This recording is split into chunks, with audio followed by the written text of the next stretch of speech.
السلام عليكم بارك الله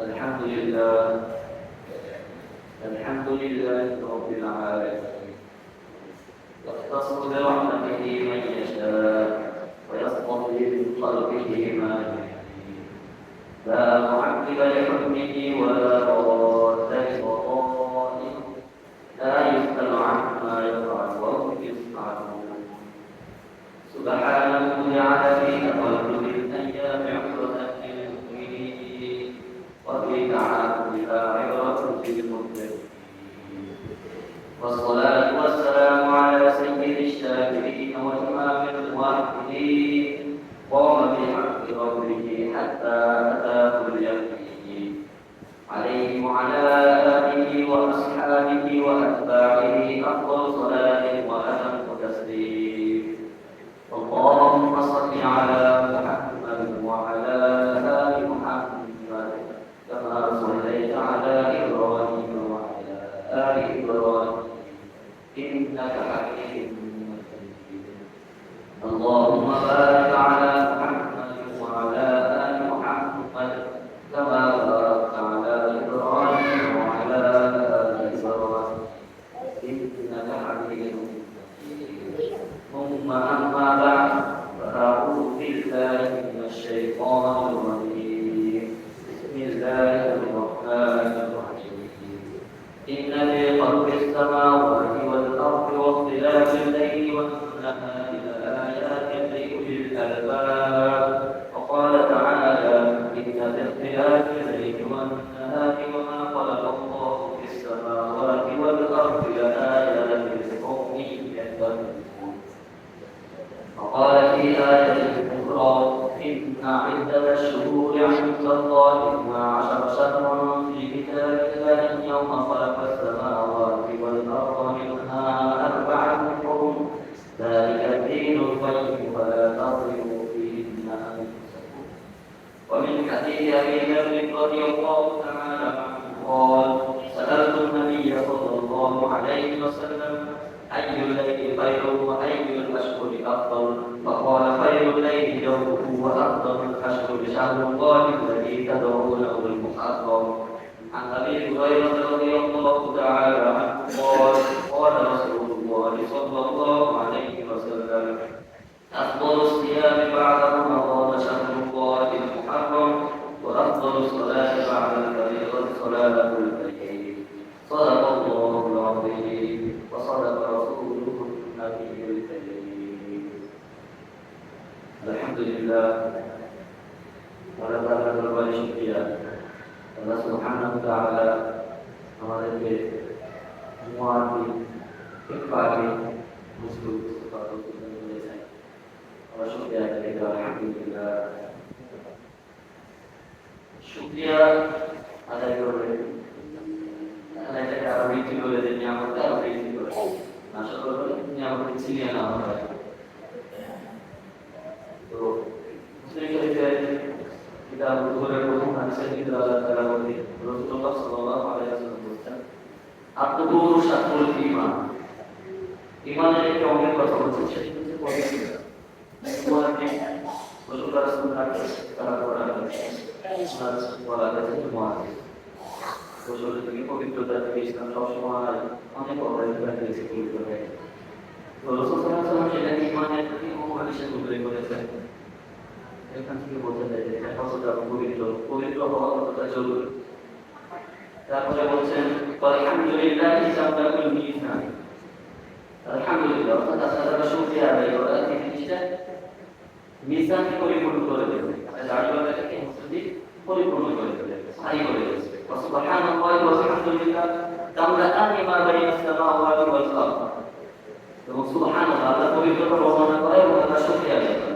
সুবহানাল্লাহ ওয়া বিহামদিহি এটা কি করে আসমান এবং জমিনের মাঝে মধ্যবর্তী জগৎকে পুরোপুরি পরিপূর্ণ করে মূলের মাধ্যমে নিয়ামতের মাধ্যমে আল্লাহ তাআলা নূরের মাধ্যমে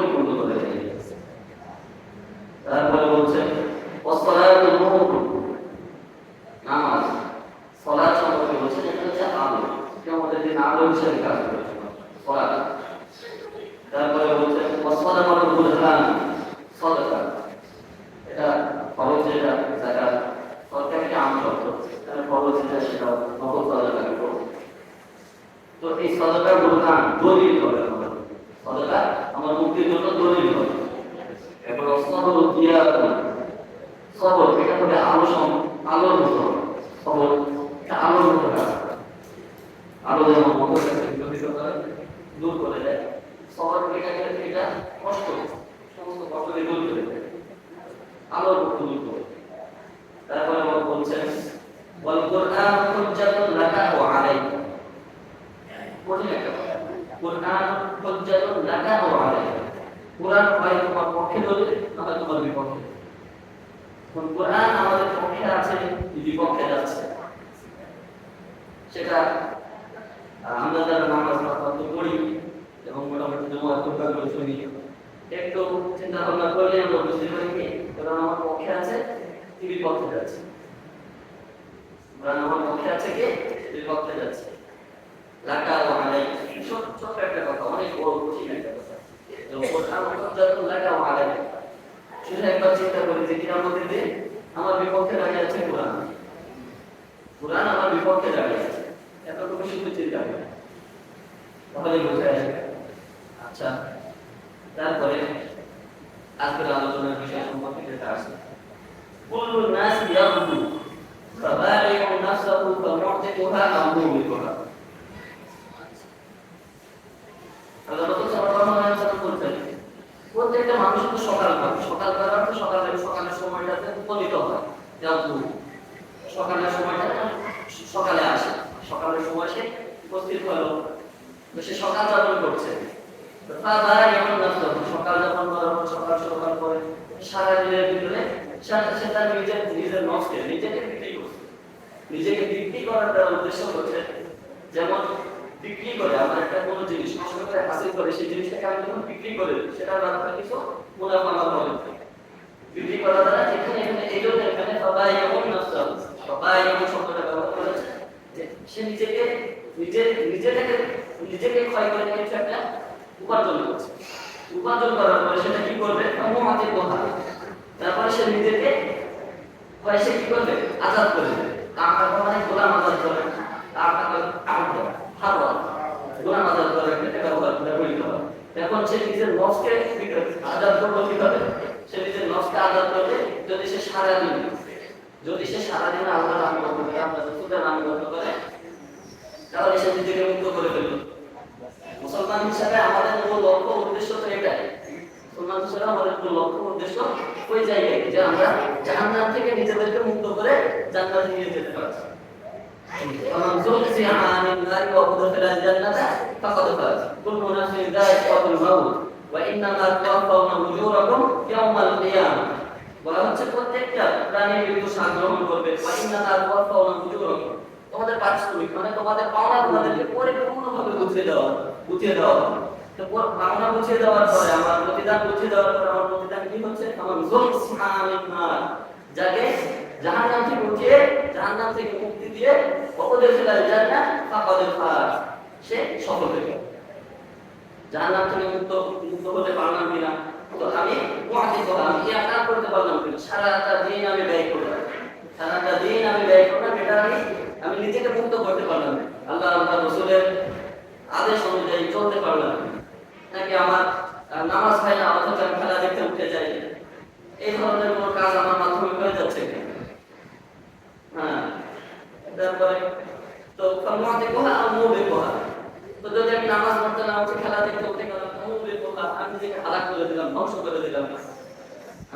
এখন তো আবার খেলার একটা বিশেষ মৌসুম চলছে, যেটা বলা যায় বিশেষ খেলার মৌসুম চলছে। আল্লাহ তাআলা আমাদের মুসলমানদেরকে হেফাজত করেন, অনেক বেশি হেফাজত করেন, আমরা আল্লাহর কাছে অনেক বেশি দোয়া করবো, এর থেকে হেফাজত করেন।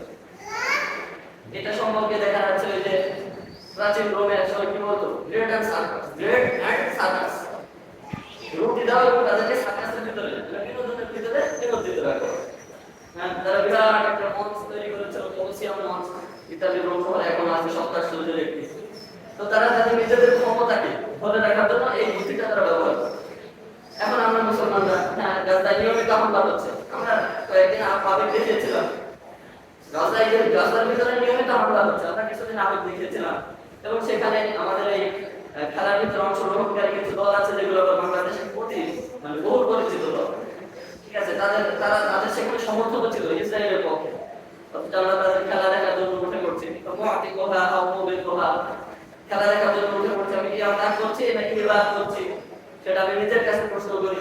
কতটুকু আমার ইবাদত হচ্ছে, কতটুকু ইবাদত হচ্ছে আল্লাহ তাআলার কাছে, আমি কতটুকু ছাড় দিতে পারবো এতটুকু দিয়ে। এবং সব আমাদের নিজের কাছে আত্মসমালোচনার ভিতরে থাকতে হবে। আচ্ছা, তাহলে আমরা যদি আত্মসমালোচনার ভিতরে থাকতে পারি তাহলে আমাদের কি হবে? মুক্তি মিলবে। আত্মসমালোচনা শুধু সমালোচনা পর্যন্ত সীমাবদ্ধ না, মানে সেটা থেকে ফিরে আসে। বালখিলতা একটা পর্যায় পর্যন্ত ঠিক আছে, আল্লাহ তাআলা আমাদেরকে খেলা দেখে হেফাজত করে, অনেক বেশি বেশি বলা দরকার। আচ্ছা, আল্লাহ তাআলা আমাদেরকে হেফাজত করে। আচ্ছা, তো এখানে আমরা আল্লাহ রাসূল এবং আল্লাহ রাসূলের অনুগত্যের মাধ্যমে আমরা মুক্তি পাবো। ওয়া ইউতিল্লাহ ওয়া রাসূলহু ফাকাদ ফাযা ফাওজান আযীমা।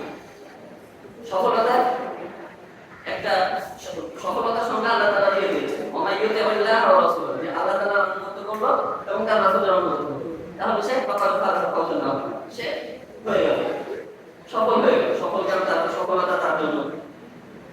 আল্লাহ রাসূলের সমস্ত এই যে দুনিয়ার কত মানুষ আমাদের আইডল হয়ে আসে, এখানে আল্লাহ তাআলা বলে দিচ্ছেন লাকাদ কানা লাকুম ফি রাসূলিল্লাহি উসওয়াতুন হাসানাহ। তো আল্লাহ রাসূলকে আমরা কতটুকু আইডল বানাতে পারছি? কারণ আল্লাহ তাআলা রাসূলকে যদি আমরা মেনে নিতে পারি, আল্লাহ রাসূলের অনুসরণ করতে পারি, তাহলে আমাদের কাছে যে তারপরে আমরা যে মুক্তি পাচ্ছি, তার আগে তো মুক্তি পাচ্ছি না। তো আমাদের ঘুরে ফিরে সেই আল্লাহ রাসূলের অনুগত্যের ভিতরেই যেতে হবে।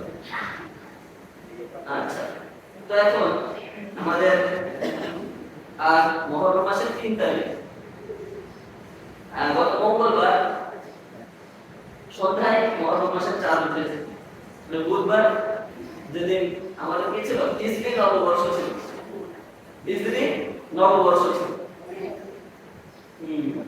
হিজরি নববর্ষ আমরা কতজন জানতে পেরেছি যে এখানে একটা নতুন বর্ষ শুরু হয়েছে।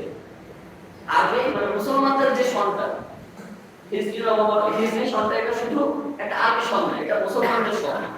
এই হিজরতের সাথে এই হিজরি সনের সাথে অনেক কিছু জড়িয়ে আছে। মুসলমানদের সমস্ত কিছু বলতে গেলে এই চাঁদ দেখার পরে নির্ভরশীল হয়। তো হিজরি নববর্ষ আমরা সেদিন আমাদের একটা বিশেষ মাতোয়ারা দিয়েছিল। আল্লাহ তাআলা আমাদেরকে হেফাজত করেন। তো একটা বিশেষ মাতোয়ারা দিয়েছিল। কয়জন আমরা ওই মাতোয়ারা থেকে বেঁচে আমরা হিজরি নববর্ষটাকে কয়জন জানতে পেরেছি না আজকে আমাদের হিজরি নববর্ষ হয়েছে।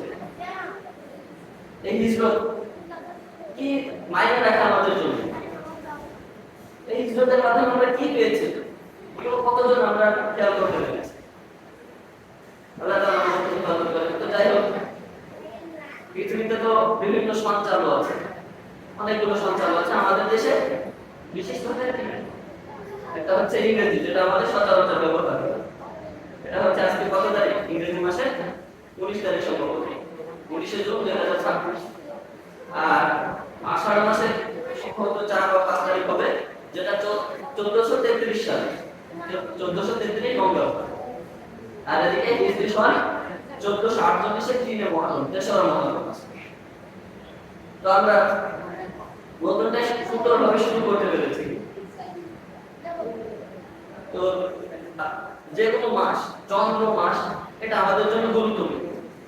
আল্লাহ নবী সাল্লাল্লাহু আলাইহি ওয়াসাল্লাম সাহাবায়ে নতুন চাঁদ উঠলে একটা দোয়া করতেন, আল্লাহুম্মা আহিল্লাহু আলাইনা বিল ইয়ুমি ওয়াল ঈমান ওয়াস সালামাতি ওয়াল ইসলাম রাব্বি ওয়া রাব্বুনা। তো এখান থেকে এই দোয়াটা থেকে বুঝে আসে যে প্রতিটা নতুনের সূচনা সুন্দর হওয়া উচিত। তো একটা নতুন মাস আসার কারণে কি দোয়া করা হচ্ছে? আল্লাহুম্মা আহিল্লাহু আলাইনা, হে আল্লাহ আপনি আমাদের এই চাঁদকে আমাদের জন্য উদিত করেন, বিল ইয়ুমি কল্যাণ এবং ঈমান ওয়াল ঈমান, এটা যেন আমাদের ঈমান গঠন করে। এই চাঁদটা যেন আমাদের ঈমান গঠন করে। ইয়ুমি এবং কিসের সাথে? কল্যাণের সাথে। কল্যাণ চাওয়া হচ্ছে আল্লাহর কাছে। ওয়াস সালামাতি ওয়াল ইসলাম, এবং শান্তির সাথে এবং আমরা যেন আত্মসমর্পিত হতে পারি আল্লাহর কাছে, এইভাবে যেন তাকে আমাদের কাছে উদ্দিত হয়। এই মাসটা যেন আমাদের এইভাবে শুরু হয়। প্রতিটা সূচনা, মুসলমানের প্রতিটি সূচনা সুন্দর হতে হবে। এখান থেকে বুঝে আসে প্রতিটি সূচনা সুন্দর হতে হবে। তো এমন একটি সৌভাগ্যবান হতে পারবে যে সুন্দরভাবে সূচনাটা করতে পারবে। সূচনাটা যদি সুন্দর না হয় তাহলে এই দুয়ার বরখেলাপ হয়ে যাচ্ছে এখানে। তারপরে এখন বছর যে আমাদের নববর্ষ শুরু হয়েছে, এই হিজরি সন সম্পর্কে আমরা আজকে কিছু আলোচনা শুরু করেছি। হিজরি সনের কিছু ইতিহাস জানি। হ্যাঁ, হিজরি সন আসলে আমাদের কি করা উচিত, এবং এই মুহররম এটা একটা গুরুত্বপূর্ণ মাস এবং একটা সম্মানিত মাস। এই মাসে আমাদের কি করা উচিত, কি কি বেঁচে থাকা উচিত, বিষয়টা আমরা আজকে আলোচনা শুনবো। মূলত আজকে হিজরি সনের আলোচনাটা আমরা শুনি। আচ্ছা, তো মুহররমের 4 রোজা পরে আমাদের কি হলো, হিজরি সন শুরু হয়ে গেল। হিজরি সন শুরু হলো। এখন হিজরি সন কয়েকটা বর্ষ গণনা চালু থাকলেও এখানে আমাদের দেশে তিনটা চালু আছে। এর ভিতরে দুইটি সৌর বর্ষ, দুইটি আছে সৌর বর্ষ। আল্লাহ তাআলা দুইটি প্রধান বড় বড় আয়াত, বড় বড় নিদর্শন, বড় বড় দুইটি সৃষ্টি দেখে এই বর্ষগুলোকে গণনা করেন, সৌর বর্ষ এবং চান্দ্র বর্ষ। চাঁদ এবং সূর্য দেখে। তো والشمس تجري لمستقر لها ذلك تقدير العزيز العليم والقمر قدرناه منازل حتى عاد كالعرجون القديم. তো আজকে এটা আমরা বলছি। তো শামস সূর্য এটা তার নির্দিষ্ট তাজরি মুস্তাকর লها, তার একটা নির্দিষ্ট স্থানে ঘুরপাক খেতে থাকে। ذلك تقدير العزيز العليم, এটা তার জন্য নির্ধারণ করে দেওয়া আছে। তো তার এই নির্ধারিত জায়গার উপর মানুষ জ্ঞান বুদ্ধি খাটিয়ে আল্লাহ তাআলা যে আমল দিয়েছেন এটাকে খাটিয়ে একটা বর্ষ বের করেছে। তারপরে আরেকটা চান্দ্র বর্ষ। তো চান্দ্র বর্ষ এটা মিলাদে শুরু একদম আশার সামনে কিতাবিল্লাহ। তো ইন্না আশার সামনে বছর হবে 12 মাস। এটা কবে থেকে নির্ধারিত? কিতাবিল্লাহ আল্লাহর বিধানে সেদিন থেকে নির্ধারিত। ইয়াউমা খালাকাস সামাওয়াতি ওয়াল আরদ, যেদিন তিনি আসমান এবং জমিনকে সৃষ্টি করেছেন সেদিন থেকে এটা হচ্ছে নির্ধারিত, যেটা 12টা মাস হবে। তো এই যে 12টা মাস হবে এবং এর ভিতরে চান্দ্র বছরের যে 12টা মাস, এই ক্ষেত্রে আমরা রাসূল সাল্লাল্লাহু আলাইহি ওয়াসাল্লাম 4টা মাসকে আল্লাহ তাআলা স্বয়ং নিজে 4টা মাসকে সম্মানিত ঘোষণা করেছেন। ইন্না আশারা শাহরান ফি কিতাবিল্লাহ ইয়াওমা খালাকাস সামাওয়াতি ওয়াল আরদ মিনহা আরবাআতুন হুরুম। তার ভিতরে 4টি আছে, যে 4টি হচ্ছে আমাদের সম্মানিত মাস। যালিকা দিনুল কাইয়িম, এটি সুসংগঠিত। এই সম্পর্কে রাসূল সাল্লাল্লাহু আলাইহি ওয়াসাল্লাম 4টি মাস সম্পর্কে বলেন, ইন্না জামানা ক্বাদ ইসতাদারা কাহায়াতিহি ইয়াওমা খালাকাস সামাওয়াতি ওয়াল আরদ। তো জামানা সেভাবেই ঘুরছে, যেভাবে আল্লাহ তাআলা আসমান এবং জমিনকে সৃষ্টি করেছেন, যেই দিন থেকে যেভাবে নিয়ন্ত্রণ করে দিয়েছেন আল্লাহ তাআলা, সেভাবেই পরিবর্তন সেভাবেই করছে। وإن عدة الشهور عند الله 12 شهرا في كتاب الله يوم خلق السماوات والأرض منها أربعة حرم ثلاثة متواليات, তার ভিতরে 3টি আছে একাধারে। সেই 3টি হচ্ছে যুলকাদা, যুলহিজ্জা এবং মুহররম। আরেকটি আছে পরে রজব মুওয়াদ। রজবটা বলা হয়, এটা হচ্ছে বাইনা জামাদি ওয়া শাবান, জামাদি সানি এবং শাবানের মাঝখানে যেটা রজব। এই 4টা মাস হচ্ছে সম্মানিত মাস। আচ্ছা, এখন আমরা প্রথমে কিছু হিজরি সনটা কিভাবে শুরু হয়। হিজরি সনটা শুরু হয় রাসূল সাল্লাল্লাহু আলাইহি ওয়াসাল্লামের ওফাত পর্যন্ত তো এভাবে সন গণনা ছিল না, এবং সেই সময় আরবে সন গণনা, হিজরি সনটা গণনা ছিল না। তো সন গণনা না থাকার কারণে আরবরা কিভাবে তারা মানে বছর গণনা করতো, কিভাবে তারা বছর গণনা করতো, যে বিভিন্ন ঐতিহাসিক ঘটনাগুলোকে তারা সামনে নিয়ে তারপর থেকে বছরগুলোকে গণনা করে। যেমন ইব্রাহিম আলাইহিস সালামের সময়, তখন ইব্রাহিম আলাইহিস সালামের আগুনে ফেলার ঘটনার বছর থেকে তারা এই বছরগুলো, তবে মাসগুলো তাদের কাছে ছিল, বছরের মাসগুলো তাদের কাছে শুরু থেকেই ছিল।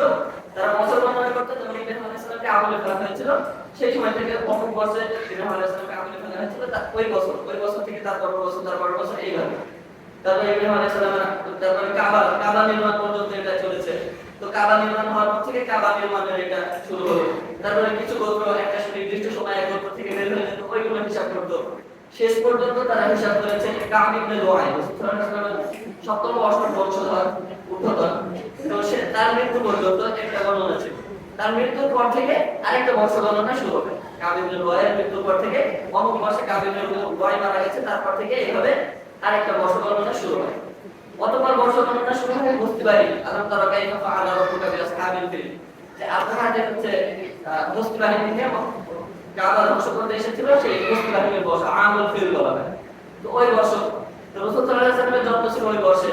তো ইতিহাসের সিরাতের কিতাবগুলো যদি আমরা অধ্যয়ন করি দেখতে পাবো মুস্তিবাহিনীর বর্ষ হিসেবে উল্লেখ করা আছে, হাতের বছর বা মুস্তিবাহিনীর বর্ষ হিসেবে উল্লেখ করা আছে। আবু বকর রাদিয়াল্লাহু আনহু জন্ম মুস্তিবাহিনীর 2 বছর পরে, রাসূল সাল্লাল্লাহু আলাইহি ওয়াসাল্লাম জন্ম মুস্তিবাহিনীর বছরে। তো এই যে মুস্তিবাহিনীর বছর মানে গণনা শুরু হলো। তারপর রাসূল সাল্লাল্লাহু আলাইহি ওয়াসাল্লামের জন্ম হয়ে গেল। তারপরে রাসূল সাল্লাল্লাহু আলাইহি ওয়াসাল্লাম মক্কার ভিতরে নবুয়ত পেলেন। নবুয়তের পরে তিনি দাওয়াতের কাজ শুরু করলেন। দাওয়াতের কাজ করতে করতে এক সময় এমন একটা অবস্থা সামনে আসলো যে সময় হিজরত করার প্রয়োজন পড়ে গেল। তো এই হিজরতকে কেন্দ্র করে পরে হিজরি সাল গঠন করা হয়। হিজরি সালটাকে সামনে নিয়ে আসা হয় হিজরি সাল হিসাবে, মানে নির্দিষ্ট সন হিসাবে গণনা করা হয়। তো এটা শুরু হয় হিজরতের 16 বছর পর থেকে।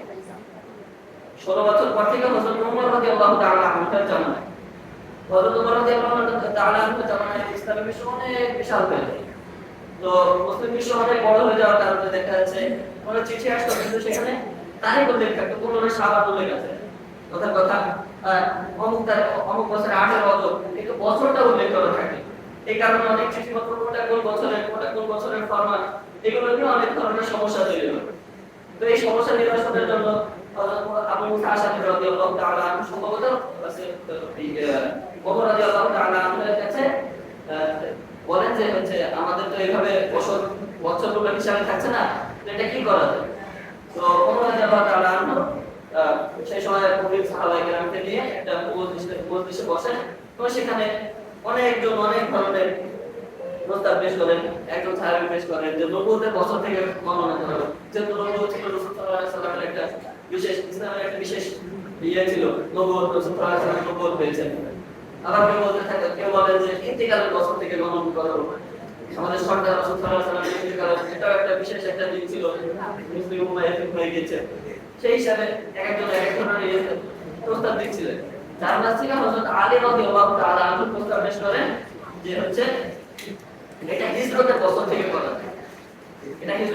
থেকে করা যায়, এবং পরবর্তীতে এটাকে গ্রহণ করা হয় এবং হিজরতের বছরের এই প্রথম মাস মুহররমকে গ্রহণ করা হয়। এটাই আলী রাদিয়াল্লাহু তাআলা আনহুর মতামত ছিল। আচ্ছা, এখন হিজরত দেখো কিছু বাদ দিয়ে হিজরত কেন? হিজরতটাকে সনগণনার মাইলফলক হিসাবে হিজরতটাকে কেন নির্ধারণ করা হলো?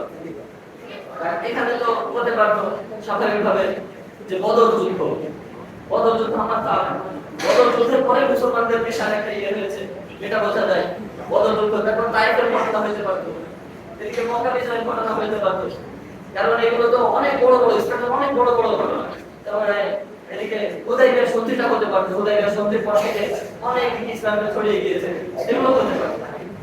তবুও হিজরতকে কেন নির্ধারণ করা হয়? হিজরতকে নির্ধারণ করার কারণে উলামায়ে কেরাম বলেন এবং সালাফরা বলেন যে এখানে মূল ছিল যে হিজরত হচ্ছে আল ফারিকু বাইনাল হাক্কি ওয়াল বাতিল, হক এবং বাতিলের ভিতরে যে পার্থক্য করেছে এই হিজরতটা মূলত দেখতে মনে হয় যে হাই দেশ ছেড়ে চলে যাচ্ছে, এক ধরনের পলায়ন শব্দটা ব্যবহার করা এখানে উচিত না।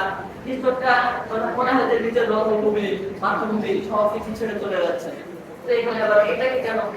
এটাই হিজরত এমন জিনিস, হিজরত এমন একটা ঘটনা যার পর থেকে, হিজরতের পর থেকে মুসলমানরা মুসলমান হিসেবে সগর্বে দাঁড়াতে পেরেছে।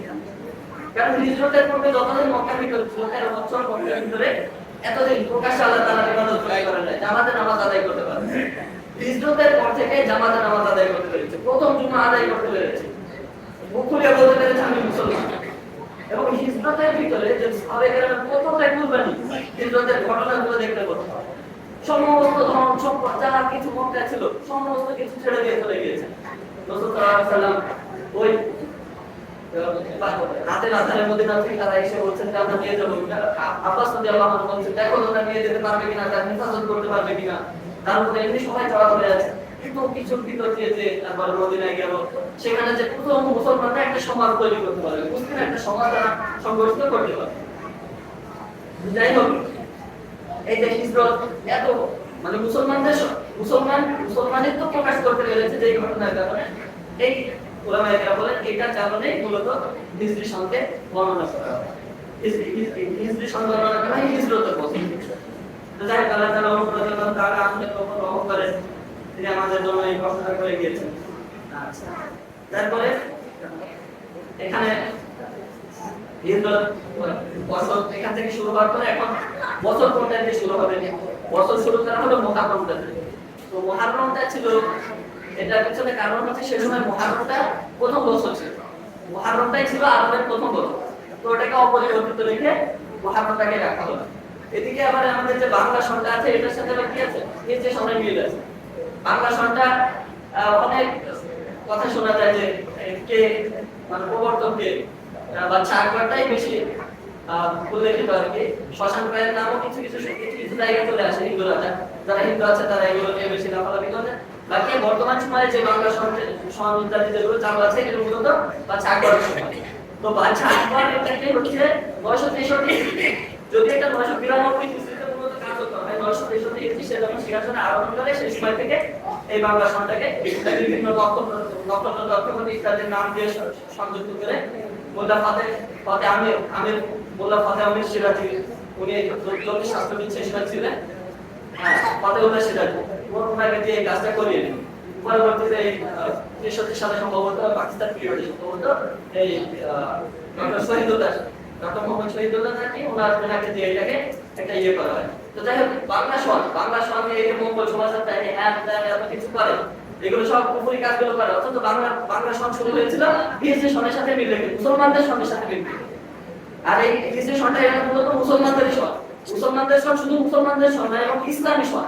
হিজরি সনের ইসলামের সাথে দিক থেকে অনেক দিক থেকে জুড়ে আছে। যেমন আল্লাহ তাআলার কাছে এটা তো কমারি বছর অর্থাৎ চান্দ্র বছর এটাতে আল্লাহ তাআলা সাহাবায়ে রাসূল সাল্লাল্লাহু আলাইহি ওয়াসাল্লামকে জিজ্ঞাসা করলেন, ইয়াসআলুনাকা আনিল আহিলা, তারা আপনাকে চাঁদ সম্পর্কে জিজ্ঞাসা করে, কুলিয়া মাওয়াকি তুলিশ, আপনি তাদেরকে বলে দিন এটা হচ্ছে মানুষের জন্য সময় নির্ধারণ, ওয়াল হজ এবং হজের সময় নির্ধারণ। তো এই চান্দ্র বছর আমাদের সাথে কিভাবে জড়িয়ে? হজ করতে হবে, রোজা রাখতে হবে, ঈদ করতে হবে, স্ত্রীর ইদ্দত গণনা করতে হবে ইত্যাদি আরো অনেক বিষয়ের সাথে দেখা যায় যাদের সম্পৃক্ততা রয়েছে। এই জন্য এই যে হিজরি সনটাকে গণনা করা এবং হিজরি সনটাকে খেয়াল রাখা, এটা মুসলমানদের উপরে ফরজে কিফায়া বলা হয়। জানাজার নামাজ যেমন ফরজে কিফায়া, জানাজা চলে এসে এখন যদি কেউ না পড়ে সবাই করে গেল, কিছু মানুষ আদায় করে দিলে এটা আদায় দেবো। তবে হিজরি সন এটাকে সামনে রাখা এটা খুবই বেশি জরুরি। তো বছর শুরু হওয়ার সময় আমরা সবসময় বরকতের দোয়া করব, যেমন রাসূল সাল্লাল্লাহু আলাইহি ওয়াসাল্লাম শিখিয়ে দিয়েছেন, আল্লাহুম্মা আযিলহু আলাইনা বিল আমনি ওয়াল ঈমান। সাহাবায়ে কেরাম এই দোয়াটা এমন ভাবে শিখতেন যেমন তারা কোরআন শিক্ষা করতেন, এত গুরুত্ব সহকারে শিখতেন। আল্লাহুম্মা আযিলহু আলাইনা বিল আমনি ওয়াল ঈমান ওয়াস সালামাতি ওয়াল ইসলাম ওয়া জিয়ারি মিনাশ শাইতান ওয়া রিদওয়ানি মিনার রাহমান। তো আল্লাহ তাআলার কাছে শয়তান থেকে প্রার্থনা যে একটা বছর শুরু করা, ঠিক আছে? আমরা যে কোনো সময়কে শুরু করি শয়তান থেকে প্রার্থনা চেয়ে শুরু করি, আল্লাহ তাআলার রহমত চেয়ে শুরু করি। আচ্ছা, তো মুহররম তো আলোচনা, মুহররম কেন নামকরণ করা হলো? মুহররম নামকরণ করার পিছনে একটা কারণ হচ্ছে যে কাফেররা কি করতো, মুহররম এই মাসগুলো, এই চারটা মাসের কথা, যে চারটা সম্মানিত যে মাস আছে, মুহররম, যুলহিজ্জা, যুলকাদা আর রজব, এই চারটা সম্মানিত মাসে শুরু থেকে তারা রক্তপাত মানে যুদ্ধ বিগ্রহ থেকে বিরত থাকে। তো এই কাফেররা কি করতে, মুহররম একাধারে 3 মাস তারা যুদ্ধ বিগ্রহ থেকে বাঁচতে পারছে না, তাদের শরীরের রক্ত এটা হজম করতে পারছে না। এটারা এই মুহররমটাকে কখনো এই বছরে নিয়ে আসতো, কখনো এই বছর সামনে নিয়ে আসতো, কখনো এই বছর পিছনে নিয়ে আসতো। ইমাম নাসি ও সিরাজুল করবে ইউহিল্লুনা তাআমা ওয়া ইউহাররিমুনা তাআমা। আল্লাহ তাআলা বলেছেন এই জিনিসটা কুফরকে বৃদ্ধি করে এই কাজটা। যাই হোক, মুহররম তো ওইটাকে হারাম করে দেওয়ার কারণে মানে ওইটা আল্লাহ তাআলা এবং সরাসরি এইটা মুহররম এবং এই মাসটাই হবে এটা তাকিদ হওয়ার কারণে একটা কওল, এবং এটাকে হচ্ছে এই মাসটা প্রথম মাস, বছরের প্রথম মাস হওয়া এবং এটা যুদ্ধ বিগ্রহ থেকে পরিপূর্ণ নিষেধ করার কারণে এটাকে মুহররম বলা হয়। তো মুহররমের ভিতরে আমরা কি করব? মুহররম মাসটা আমরা কিভাবে পালন করব? মুহররমের ভিতরে বড় একটা দিন হচ্ছে আশুরা। আশুরা দিন সম্পর্কে, আশুরা দিনে রোজা রাখা, মুহররম মাসের আশুরা দিনে রোজা রাখা, এটা হচ্ছে অনেক হাদিসে এসেছে। তো মুহররমের সময় এটা হচ্ছে সর্বোত্তম, রমজানের পর সর্বোত্তম রোজা বলা হয়েছে আশুরা রোজা। আশুরা রোজা, আশুরা রোজা রাখার নিয়ম হচ্ছে আমরা আশুরার আগের দিন 9 জিলহজ 10 জিলহজ এবং 9 জিলহজটা রাখাই অধিক উত্তম। রাসূল সাল্লাল্লাহু আলাইহি ওয়াসাল্লামের মৃত্যুর পূর্বে বছর তিনি মানে আহ্বান করেছিলেন যে ইনশাআল্লাহ আমরা সামনের বছর 9 তারিখ এবং 10 তারিখ একসাথে রাখবো। এবং এটা মুখালাফাত এই কারণে, আমাদের 9 তারিখ এবং 10 তারিখ রাখার পিছনে কারণ হচ্ছে ইহুদিরা 10 তারিখে রাখে। ইহুদিদের মুখালাফাত করার জন্য, শুধুমাত্র ইহুদিদের মুখালাফাত করার জন্য আল্লাহ রাসূল সাল্লাল্লাহু আলাইহি ওয়াসাল্লাম 9 তারিখ জুড়ে দিয়েছে। জোরে একদিন রাখা আমরা 2 দিন রাখি। এই বিষয়টাতে আল্লাহ তাআলা ইহুদিদের মুখালাফাত করেছে। আল্লাহ রাসূল সাল্লাল্লাহু আলাইহি ওয়াসাল্লাম ইহুদিদের মুখালাফাত করেছে। আর আমরা তো পারলে ইহুদিদের চেয়ে বাঁচি না। আল্লাহ তাআলা আমাদেরকে হেফাজত করবে। আশুরার একটা লম্বা ফজিলত আছে, এগুলো ইনশাআল্লাহ সামনের সপ্তাহে আপনারা জানতে পারবেন। যেহেতু সামনে আশুরা পড়ে, তো রোজাটা ইনশাআল্লাহ আমরা 9 তারিখে ওলামায়ে কেরাম বলেন 9, 10, 11 তিন তারিখে দিতে পারলে সবচেয়ে ভালো হয়। 9, 10 তারিখ না হয় 10, 11 রাখুন। 9, 10 সবচেয়ে উত্তম হচ্ছে 9, 10, কারণ রাসূল সাল্লাল্লাহু আলাইহি ওয়াসাল্লাম আহ্বান করেছিলেন। তো এটা সম্পর্কে এই আশুরা রোজা সম্পর্কে বলা হয়েছে যে রাসূল সাল্লাল্লাহু আলাইহি ওয়াসাল্লাম বলেছেন মুহররম এই মাসের ভিতরে বিশেষ একটি দিন আছে। সেই দিনে মুসা আলাইহিস সালাম মানে পূর্বের একটা কওমকে ক্ষমা করা হয়েছিল, অর্থাৎ মুসা আলাইহিস সালামের কওমকে ফিরআউন থেকে মুক্তি দেওয়া হয়েছে। এবং সামনে আরো একটি কওমকে ক্ষমা করা হবে, একটি উম্মতকে ক্ষমা করা হবে। তোমরা নাকি বলেন যে সম্ভাবনা আছে এটা আশুরার দিনই হয় এবং মুহররমের দিনে একটু কম সম্ভাবনা আছে, যেহেতু এই দিনে একটা মুক্তিপ্রাপ্ত দিন। তো এই কারণে আমরা মুহররম মাসে অতিরিক্ত তওবার ভিতরে থাকবো। ছোট্ট একটা তওবা আছে, রব্বিকুল ওয়ারহামু আনতা খায়রুর রাহিমিন, আস্তাগফিরুল্লাহ আস্তাগফিরুল্লাহ আস্তাগফিরুল্লাহ, বেশ বেশি করতে থাকি মুহররম মাসে। কারণ এই মাসে একটা কাফের থেকে একজন কাফের কওম থেকে মুসলমান সম্প্রদায়কে মুক্তি দেওয়া হয়েছে। সেই হিসাবে আশা করা যায় ইনশাআল্লাহ যারা আমাদেরকে এই অতিরিক্ত ইস্তেগফারের কারণে ক্ষমা করে দিবেন। আর আশুরার আরো ইতিহাস আছে, এগুলো ইনশাআল্লাহ সামনের সপ্তাহে আপনারা জানতে পারবেন। তো রোজাটা রাখার সবাই চেষ্টা করেন, মদিনায় ছোট ছোট বাচ্চাদেরকে সাহাবায়ে রোজা রাখে। তারা যখন কাঁদতো মায়েরা বিশেষ খেলনা জাতীয় সম্পদ করে তাদেরকে খুলিয়ে ভালিয়ে রাখতেন, একদম বাচ্চাদেরকে রোজা রাখতেন। তো আমরা চেষ্টা করবো সবাই গুরুত্বের সাথে 9 তারিখ এবং 10 তারিখ রোজা রাখার জন্য। আল্লাহ তাআলা আমাদেরকে তৌফিক দান করুন। আলহামদুলিল্লাহ। যে আমরা সবাই শুরু করে দিতে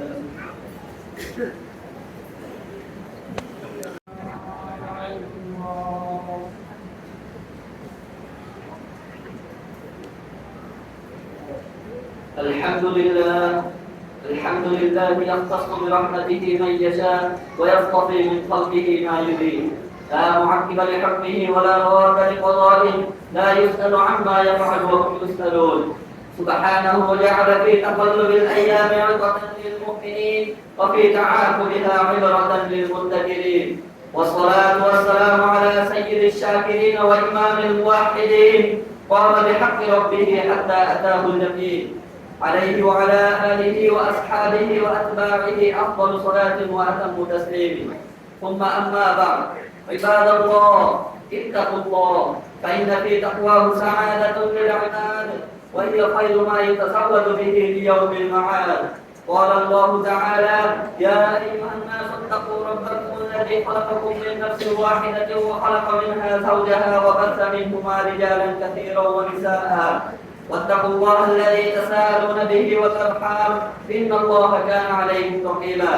أيها المسلمون، تتوالى الليالي والأيام وتتعاقب السنون والأعوام، والبعض في غيهم يلعبون وبدنياهم منشغلون، فلا آمالهم تحققت ولا ساعاتهم أجلت، بل ذهبت الأماني ووقع المنون، والنتيجة أنهم لا لدنياهم حفظوا ولا لآخرتهم استعدوا، إنما غادروا الدنيا كما دخلوها ورحلوا إلى الآخرة كما وعدوا بها، ولقد جئتمونا فرادا كما خلقناكم أول مرة وتركتم ما خولناكم وراء ظهوركم. عباد الله، لا تكاد تنتهي مواسم طاعات حتى تعقبها أخرى، ولا تنقضي فرص خير حتى تطل علينا غيرها. وها نحن يا عباد الله على موعد مع توديع عام هجري كان ختامه شهرا محرما تخللت أيامه فريضة عظيمة وشعيرة جديدة، إنها فريضة الحج. كما نستقبل عاما حجريا جديدا يفتتحه شهر حرام وهو شهر الله المحرم، ولنا معكم فيه وقفات. أولها تسميته وما قيل فيها. فقيل سمي محرما لأن الله حرم الجنة فيه على الإبليس، وقيل محرما التي خرج الجهاد فيه، حيث إن قريشا كانت تتلاعب في الحج فيه، فكانوا يحلونه معه ويحرمونه آخر، كما كان في العرب يسمى المحرم بشأن الله العصر، وذلك لشدة تحريمه وتعظيمهم له، ويسمونه صفر الأول، ثم صارت تسميته إسلامية شرعية شهر الله المحرم. ثانيها تخصيص نسبته إلى الله دون سائر الشهور، فيقال شهر الله المحرم ولا يقال في غيره كذلك. وفي حكمة ذلك يقول الحافظ أبو الفضل العراقي في شرح الترمذي: الحكمة في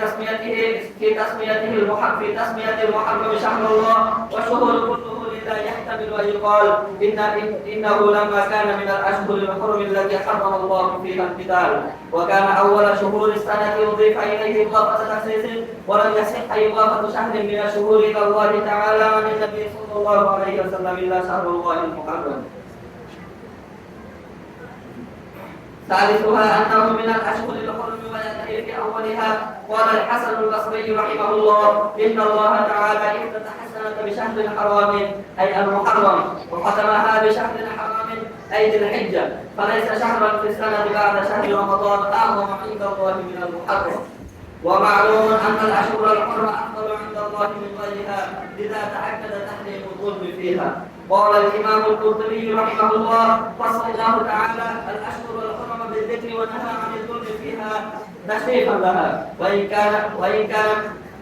كان منهيا عنه في كل زمان، وعلى هذا أكثر أهل التقرير، أي لا تظلموا في الأربعة الأشهر الحرم أنفسكم.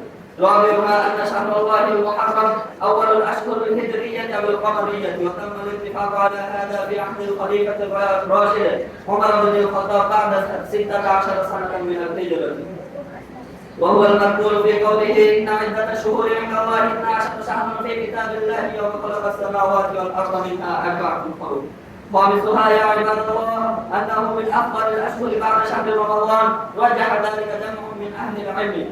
قال ابن رجب رحمه الله: وقد اختلف العلماء في أي الأشهر الحرم أفضل، فقال الحسن وغيره: أفضلها شهر الله المحرم، ورجحه طائفة من المتأخرين. ويدل على هذا ما أخرجه النسائي وغيره عن أبي ذر رضي الله عنه قال: سألت النبي صلى الله عليه وسلم: أي الليل خير وأي الأشهر أفضل؟ فقال: خير الليل جوفه، وأفضل الأشهر شهر الله الذي تدعونه المحرم. قال ابن رجب رحمه الله: وإطلاقه في هذا الحديث أفضل الأشهر محمول على ما بعد رمضان. سادسها استحباب الصيام فيه، وتأتي أفضلية الصيام فيه بعد فضل الصيام في رمضان.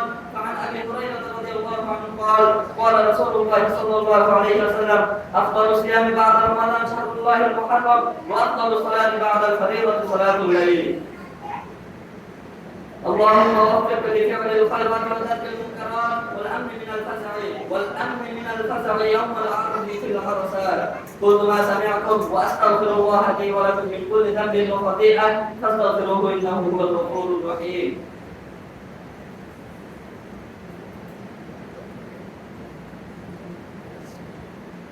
الحمد لله نستعينه ونستغفره ونعوذ بالله من شرور أنفسنا ومن سيئات أعمالنا، من يهده الله فلا مضل له ومن يضلل فلا هادي له.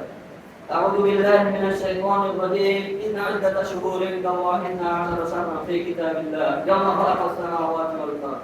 أيها المسلمون، ومن الوقفات المتعلقات بشهر الله المحرم يوم عاشوراء، وهو اليوم الذي نصر الله فيه الحق وأهله المؤمنين، أي موسى وقومه، وهزم فيه الباطل وأهله الكافرين، أي فرعون وقومه. ولا يزال هذا الانتصار محل اعتبار الإسلاميين وتقدير الوجدانيين، فشرع لنا صيامه قياما بالله بشكره إلى أن يرث الله الأرض ومن عليها، كما رتب الشرع على صيامه ثوابا عظيما شكرا لهذه المناسبة الشريفة. فعن أبي قتادة مرفوعا: وصيام يوم عاشوراء أحتسب على الله أن يكفر السنة التي قبله. هذا قوله صلى الله عليه وسلم فيه. وأما عن فعله فعن ابن عباس رضي الله عنهما قال: ما رأيت النبي صلى الله عليه وسلم يتحرى صيام يوم فضله على غيره إلا هذا اليوم، أي يوم عاشوراء، وهذا الشهر يعني شهر رمضان. ومعنى يتحرى يقصد صومه لتحصيل ثوابه والرغبة فيه. وعن مراحل صوم النبي صلى الله عليه وسلم لعاشوراء نجد أنها كانت عدة مراحل.